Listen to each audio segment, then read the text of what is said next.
어머님들이 정말 어려워하시는 게 바로 훈육입니다. 저도 이 훈육이 정말 어려웠어요. 만약에 훈육이 나는 하나도 힘들지 않다 하시는 분이 계신다 하면 아마 이 둘 중에 하나일 거예요. 하나는 자신의 엄마가 성모 마리아가 예수를 기르듯이 정말 배려 깊은 사랑으로 키워서 노력하지 않아도 저절로 올바른 훈육을 할 수 있는 경우이거나, 아니면 자신이 받고 자란 그런 옳지 않은 훈육 방법을 그대로 아이에게 대물림하고 있는 경우일 겁니다. 자신이 부모에게 가르침 받은 대로 자식에게 물려주는 것은 자연의 이치입니다. 그런데 우리는 어떻게 훈육받았나요? 등짝 맞고 욕 먹고 집 밖으로 쫓겨나고 정말 옳지 않은 방법으로 훈육을 받았습니다. 고양이 훈육 영상 보셨어요? 아기 고양이가 이불을 엉망으로 만드니까 그냥 엄마가 양펀치를 날리더라고요. 그럼 그 새끼 고양이도 커서 이제 그렇게 교육하는 겁니다. 그러니까 내 몸은 받은 대로 주려고 하는데 머리는 이게 아니라는 것을 알기 때문에 훈육을 의지와 노력으로 할 수밖에 없어요. 몸은 여기 양펀치에 있는데 머리는 오은영 박사님이야. 그러면 그 간격만큼 힘든 거예요. 그러니까 옆집 철수 엄마도 힘들고요. 앞집 영희 엄마도 힘들 거예요. 나만 힘든 게 아니라 지금 등짝 맞으면서 자란 한국에 있는 엄마들이 다 훈육이 어려워요.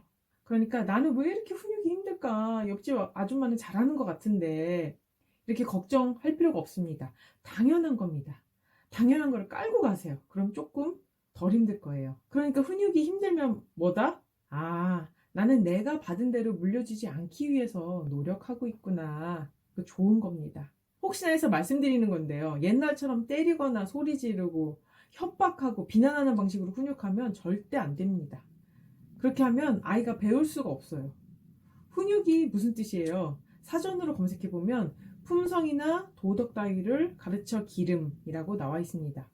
교육이랑은 조금 뉘앙스가 다르죠? 교육은 지식이나 기술 같은 것을 포함하는 개념이지만 훈육은 인성교육에 좀 더 가까운 개념이라고 보면 될 것 같아요. 그런데 훈육에서 이 훈자가 혼낼 훈, 꾸짖을 훈, 뭐 이런 게 아닙니다. 가르칠 훈입니다. 저도 한자를 잘 모르기 때문에 네이버에서 찾아봤어요. 부모가 아이에게 화를 내면요, 아이는 겁을 먹습니다. 당연한 거죠. 누가 나한테 화내면 움츠러들잖아요. 그러면 뇌가 뭔가를 배울 수 있는 상태가 되질 않습니다. 바로 전투 회피 모드로 들어가면서 고등 사고를 하는 전두엽이 꺼지고 안쪽에 동물의 뇌가 활성화됩니다. 왜냐하면 전투 상황인데 지금 고등 사고를 할 시간이 어디 있어요. 나의 진정한 문제는 무엇이며 엄마의 저런 화는 어디서 비롯되는 것일까? 이런 고차원적인 사고를 할 수가 없어요. 이런 여유가 없어요. 얼른 도망가든 싸우든 하려면 심장이 빨리 펌프질을 해서 근육에 막 피 보내야 될 거고 온몸이 전투 모드로 들어가야 합니다. 그러니까 엄마가 화를 내면 오히려 아이는 훈육이 먹히지 않는 상태가 되는 겁니다. 그래서 우리 옛날 생각해보면 엄마한테 뒤지게 혼난 기억은 있는데 뭐 때문에 혼난지는 기억이 안 나잖아요. 그렇죠. 그리고 그것보다 더 중요한 건 비난받고 큰 소리로 혼나고 맞으면서 자란 사람은 자존감이 낮아집니다. 요즘은 자존감이 정말 중요한 시대잖아요. 저는 어머님들한테 다른 거 필요 없다. 자존감 하나만 잡으라고 말씀드리고 싶어요. 자존감 높은 사람은요, 관계도 좋고요, 예의도 바르고요, 해내고자 하는 힘도 강합니다. 휩쓸리지 않기 때문에 끈기도 있어요. 부모가 근데 때리면요, 아이는 자신이 맞아도 되는 사람이라고 생각하게 됩니다. 자신이 귀하지 않은 존재라고 생각하게 돼요. 세상에 누가 귀한 것을 막 다룹니까? 애지중지하지. 다이아몬드 막 밟는 사람이 어디 있어요? 근데 쓰레기 이런 건 막 밟잖아요. 아이는 자신이 다이아몬드인데도 함부로 다루면 무의식 깊은 곳에 자신은 하찮은 존재라는 자아상을 가져갑니다. 교육은 다음에도 할 수 있지만 낮아진 자존감을 다시 올리려면 정성이 많이 들어갑니다. 아이는 부모의 말로 배우면서 자라지 않습니다. 특히 품성, 인성 같은 부분은 부모가 나에게 어떻게 대하는지 그 행동이나 태도를 보면서 배웁니다. 인사 똑바로 해야지 하면서 아이 머리를 찍어 누르면서 화내면요, 인사 똑바로 해야 된다는 그 말을 배우는 것이 아니라 다른 사람에게 이렇게 함부로 해도 되는구나를 배웁니다. 정말 인사를 가르치려면요, 아이에게 말이 필요 없어요. 내가 이웃분들을 만날 때 정말 반가운 마음으로 기쁘게 인사하는 모습을 많이 보여주면 됩니다.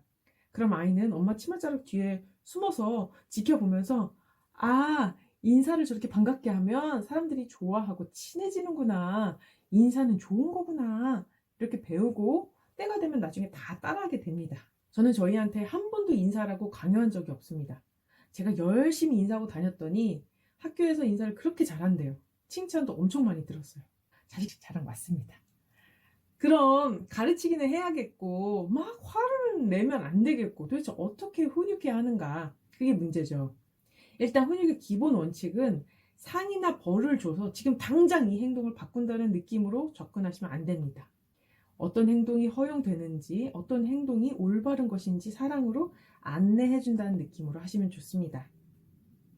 친구를 때리면 안 된다는 것을 가르치는 걸로 예를 들어 볼게요. 너 친구 때리면 네가 나한테 맞을 줄 알아 하면 어떻게 돼요? 아, 다른 사람을 때려도 되는구나 이렇게 가르치는 거예요. 그래서 되게 열심히 훈육하는데 문제가 점점 심해진다고 해요.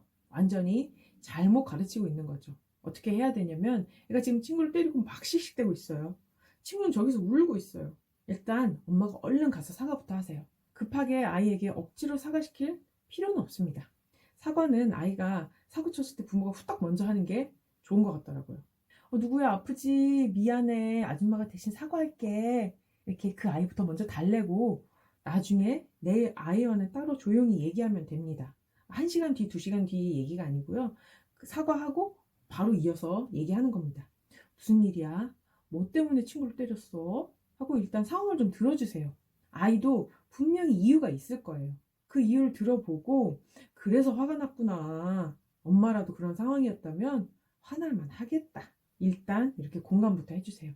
우리도 남편이 옳은 말 하더라도 훈계부터 하면 그 말이 들려요? 안 들리잖아요. 일단 아이 마음을 공감부터 해줘야 아이도 배울 자세가 됩니다. 그런데 다른 사람을 아프게 하면 안 되는 거야. 친구가 울고 있네. 친구가 우니까 네 기분이 어때? 이럴 때는 어떻게 하면 좋을까? 이런 식으로 아이를 존중하면서 교육하면 아이도 다른 아이를 존중하는 사람으로 큽니다. 자신이 받은 대로 주는 거예요. 아이 이야기를 들어보면 또 이해가 되는 부분이 있을 수도 있어요. 아이가 진심으로 반성하고 나면 상황에 따라서 아이가 손편지로 마음을 전할 수도 있고 또 학교에서 만나서 얘기할 수도 있고 이렇게 부드러운 방법이 많으니까 억지로 사과시키지 말고 이렇게 하시면 됩니다. 그런데 엄마가 대신 사과해주면 사과하는 법을 못 배운 것 같아요. 이렇게 생각하는 분이 계실 것 같아요. 사과하는 법은 엄마가 실수했을 때 다른 사람이나 아이한테 바로바로 인정하고 사과하는 모습을 많이 보여주면 됩니다. 아이는 말이 아니라 행동을 보고 배운다고 했죠. 차라리 엄마가 너 그때 억지로 사과시켰잖아. 사과는 그렇게 억지로 하는 게 아닌데 엄마가 강요해서 미안해. 이렇게 하는 게 오히려 사과하는 법을 가르치는 거예요. 그러면 오히려 아이가 자기도 사과할 거예요. 아니야, 엄마 나도 그때 잘못했어. 미안해. 이러면서요. 억지로 사과시키잖아요. 그럼 사과하는 게 되게 굴욕적이 됩니다. 되게 굴욕적으로 느껴집니다. 그럼 오히려 사과에 인색한 사람이 돼요. 아이가 깨닫고 스스로 사과하겠다고 하면 그때 칭찬 많이 해주시고 자신의 실수를 인정할 수 있는 사람이 정말 멋진 사람이야 이렇게 말해주세요. 그럼 아이도 사과를 잘하는 사람으로 자랄 겁니다. 훈육을 할 때는 이렇게 해야 하는 진짜 이유를 잘 설명해 주는 것이 정말 중요합니다. 너무 과장할 것도 없고요. 아닌 척 할 것도 없어요. 엄마의 마음을 좀 깊이 들여다보시고 아이에게 이걸 이렇게 가르치려는 이유가 정말 무엇인지 깊이 한번 생각해 보시고 아이 눈높이로 솔직하게 말해보세요. 아이가 어려 보여도 진짜와 가짜는 귀신같이 구분합니다. 너 이러면 경찰 아저씨가 잡아간다 하면 그 순간에 잠깐 먹힐지는 몰라도 결국에는 엄마의 말에 힘이 없어집니다. 가르치는 사람은 뭐가 중요해요? 신뢰가 정말 중요합니다. 이런 걸 다 아는데도 자꾸 비난하고 소리 지르게 돼서 너무 힘들어요 하시는 부모님들은 본인의 어린 시절을 좀 깊이 들여다보실 필요가 있어요. 내가 내 아이만 할 때 나는 어떤 대접을 받았는지, 그때 내 마음은 어땠는지 느끼고 그 아픈 마음을 풀어내야 할 필요가 있습니다. 부모님의 마음에 화나 슬픔이 많이 쌓여 있을 수 있어요. 이 부분은 내면 아이 치유에서 다뤄야 하는데요. 참고하시면 좋을 영상을 제가 링크를 해드리겠습니다. 요즘 사람들의 고민이 뭘까요? 요즘 사람들은 자기가 뭘 좋아하는지 모르는 것이 고민입니다. 저도 그것을 찾는 것이 너무 힘들었고 지금도 찾고 있어요. 내 감정은 어떤 것을 느끼는지 뭘 좋아하는지 찾는 시간이 너무 오래 걸렸어요. 20년이나 회사를 다녔지만 왜 다녔는지 모르겠는 상황이 옵니다. 나는 왜 이걸 20년이나 했지? 공허한 느낌이 드는 거죠. 그 직업을 선택한 이유가 엄마가 좋아할 것 같아서, 세상이 이 직업을 좋아하니까, 사람들이 날 좋아할 것 같아서, 그런 식으로 자신의 욕구를 모르는 상태에서 선택하면 시간을 지나서 공허함을 느낍니다. 제가 정말 상벌이 뚜렷한 교육을 받고 자랐어요. 틀린 개수대로 맞고 90점 넘으면 점수만큼 돈으로 보상해주고, 이런 교육을 받으면 상을 받기 위해서 노력하게 되고 벌을 받지 않기 위해서 노력하게 됩니다. 점점 자신의 욕망과 멀어지게 되는 거예요.